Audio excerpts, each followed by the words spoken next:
Fortuna, fama i poder. L'home més poderós del món va ser el rei dels pirates, en Gold Roger, i les paraules que va pronunciar quan va morir van llençar rius d'homes a la mar.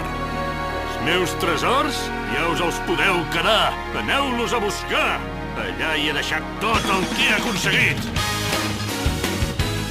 Nois, ja podeu anar a buscar els vostres somnis a la Grand Line.